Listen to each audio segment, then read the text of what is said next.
Hello, this is Erica with Launching Legacies. Welcome to our daily devotional. Today we are continuing our devotional series on the difficult to love, and we're going to talk about boundaries for the difficult to love. So if you haven't been watching the series all week, then it's important that you know we went from difficult to love, loving those who are difficult to love, to loving those who are painful to love. Today is the third day. We're going to talk about the use of boundaries when we're loving people who are difficult to love. So here goes the thing. For one, let's recap what difficult to love means, and then I'll tell you part of my inspiration for today's devotional, which I already had in mind, but I got a call, so that was really helpful. So for one, difficult to love, people who are difficult to love are people who are saboteurs, who do unhealthy things or have unhealthy behavior, but you know that you're supposed to have a loving relationship with them. So they could be family members, they could be coworkers, they could be friends, they could be spouses, they could be your children, and if they just make it really difficult for you to feel like you can be loving toward them because of their behavior. So everybody pretty much knows someone who falls in that category, and so that's a big reason why this devotional was important. But then second to that, after we get out of the difficult place, the second devotional was on how painful people can be. It's painful to love them, right? Because watching them do things that are dangerous or self-sabotaging can be painful to us personally. And we talked about the solution to that. And so we're right now building on the third arm of this. So the first step was to not ask why, not to question the person's behavior, because it opens you up to judgment. And once you start to judge them, it's really hard to be able to just receive, accept, and love them. So don't ask why. Don't just stay in that place of, well, why did they do this and why did they do that? It's easy to go there, but let's try to avoid that area. The second thing is to not be their teacher. Just because you're sent to love a person doesn't mean you're sent to teach that person. And we often take it upon ourselves to become their teachers because you're trying to get them to be someplace other than where they are. But we're not commanded to teach every person that we interact with. That's not necessarily the case. And so we need to be mindful that there's times to teach and people to teach, and times in which we will not be the most effective teacher for that area, right? We're not going to be the best person to teach this person the lesson that we think they need to get. And it really becomes heightened when we're frustrated with the difficulty that they present in our life. So that was yesterday. Now today, when we add to this boundaries, then we get a really good or more comfortable place of sitting, okay? Because often the reason why when we say we don't want to ask why and we don't want to be their teacher, those things make us uncomfortable because our boundaries are usually in the wrong place, that we're not very clear on where we stand and where they stand. So now let me go into the story. So I got a phone call yesterday about this series, and they were like, okay, I saw this, I saw that, I saw you saying don't ask why, and I saw you saying, okay, don't be their teacher, and I'm trying to do those things, but what am I missing? And so then I just need to ask a few clarifying questions. So I'm going to present those questions to you, and then I'm going to tell you what I told them and then add a little bit more to it. So the first question that I asked was, are you dependent for your survival on this person? Like, does this person provide your livelihood? Do they pay your rent? Do you live with them? How close are we talking about as far as the relationship is concerned? The answer from that person was that neither person was really dependent on their livelihood. So that's very helpful. But then, let's address that issue as we talk about boundaries. So if a person that you're loving is not a person which you receive majority of your care from, or they're not that close, right? Then boundaries are a lot easier for people who are more distant, like coworkers, friends, even maybe children or things like that you don't receive care from. And the simple solution for those people when it comes to boundaries, because you still want to be loving to them because you're supposed to be, is to simply understand that a part of having a relationship with them means dealing with the difficulties that they present in their own life.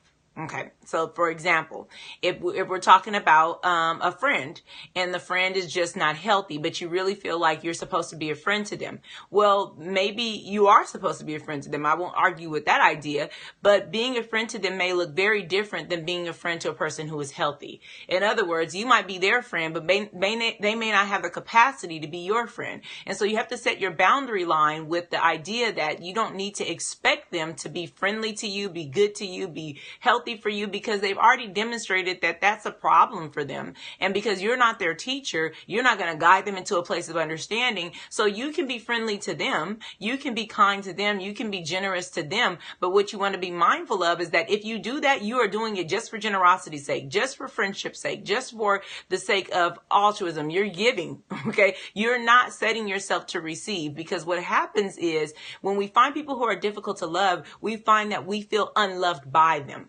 Right? We find that we feel like they are not giving us everything we need. And so when we look for more, we're going to be more disappointed. But when you stop looking for as much, then you won't be as disappointed. And you might be thinking, well, that's unfair. Well, yeah, but life is not fair, right? It's not about fairness. This is a person who's broken. If you've committed to loving them, then there are some precautions that you need to set in place in order for you not to be mistreated in the relationship. And one of those precautions is just to realize that this relationship is a little bit one-sided. And if you are loving them, then sometimes that's okay. But you need to be mindful that when you're giving them things, when you're being generous with them, when you're being loving with them, that you're not going to receive in return everything that you're giving out. Know that in the beginning. That way you can't fault them for being wrong or dysfunctional or sabotaging and doing all the weird things they do. When they demonstrate what you know they already have been demonstrating, you'll know it's okay, because I know this person is not that well. So what I told this person was, look, you're a friend to them. It doesn't mean that they're a friend to you. Just doesn't. So sometimes a person is difficult to love because we're expecting too much from them, and our boundaries need to be reestablished under the idea that really I don't need to be expecting anything from this person. I need to just move forward, being their friend, being good to them. But this is not about me getting something back. Okay. In other situations, you find that the person might be not necessarily a friend, so friendship, it doesn't come into play, but maybe they're a child of yours, or maybe they're a coworker and they're difficult. They're just difficult for you to be loving towards, and that's okay too. Again, the key here is to understand where your boundary ends and where theirs begins. So if it's a person who's working with you and they're difficult, what you want to be mindful of is that this person functions in this way. And so if the nature of your relationship is to be a coworker, for example, then all you can do in your job description is to understand that this person makes your job harder. It doesn't mean you stop doing the job, you quit the job. It doesn't mean you blame this person. It doesn't mean you're unkind to this person and mean to this person. You just realize that your job is expanded because of someone else's shortcomings. The truth of the matter is common. People's shortcomings almost always encroach on us and make things for us more difficult. But part of love is being able to absorb some of that. What does that mean? Well, this person, they do things and I have to go back and seems like I have to work harder because they're doing it. Or that's one way of looking at it. But the opposite is to say, no, if I look at this with healthy boundaries, then really just doing all the things that I have to do in order for my job to be done right is my job. Does that make sense? It's a new perspective on it. Like, I could say this person's making my job harder, or I could say that my job is very difficult because of all of the details and nuances that already exist in the environment. And one of those things is that person. So it makes you not be resentful towards the person. It allows you to continue to be loving towards the person, but it changes the perspective. If doing your job requires you to navigate around difficult people, include that person as one of the difficult people and keep doing your job, because it doesn't mean that you get a pass on working with them. It doesn't mean that you get to be unkind to them. It doesn't mean you get to abandon love. It just means that this person creates a complicated work environment or setting for you. And now being a part of that environment means navigating around that difficulty. Okay. So Those are those ways. Those are people who are a little bit further distance. Now, what about if a person is the person that you get most of your care from? How do you set a boundary with a person whom you get most of your care from, or you live in a more dependent relationship? For one, dependent doesn't always mean codependent. So you have to be mindful of that. Codependency is unhealthy, right? It's us unhealthily relying on another person and getting our sustenance from that person in a way that we don't need to, but we choose to do that. So when we look at codependency, we want to definitely stay away from that. But when we're looking at a person who's difficult to love, but we are somewhat dependent on them in a way that's normal and healthy, then the boundary line needs to be finally executed. We need to figure out where we have been overly invested in them. Okay. And where they're overly invested in us. In other words, clearly separating the places that need to be separated. There are marriages and then there's codependent marriages. They're not the same. Okay. There are sisters that are sisters, and then there's sisters that are codependent, that are knit together in a way that is unhealthy. Now, one is normal, the other one is abnormal. So what we have to really kind of do, and sometimes we need other people to help us with this, and maybe you have friends that are healthy or are well, help you to pull back and see, where in this relationship am I doing more than what I really need to do in order for this relationship to maintain? And then immediately stop doing those things. Because what's happening most often is you're doing more and then resenting that the person is not healthy enough to reciprocate. And you're like, well, why aren't they giving, and why aren't they doing this? And it's like, okay, well, the reason why they're not is because they're not well.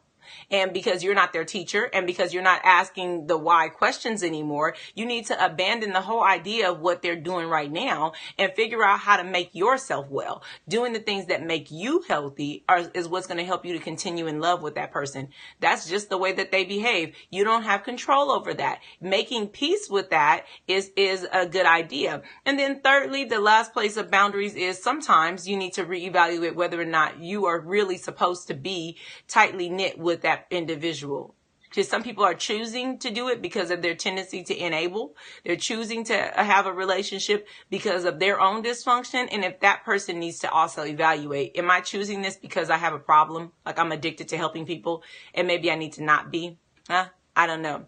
So this is the idea of boundaries for people who are difficult to love. A little bit extended, so I apologize for that. But there's a lot of information in this little package about boundaries for people who are difficult to love.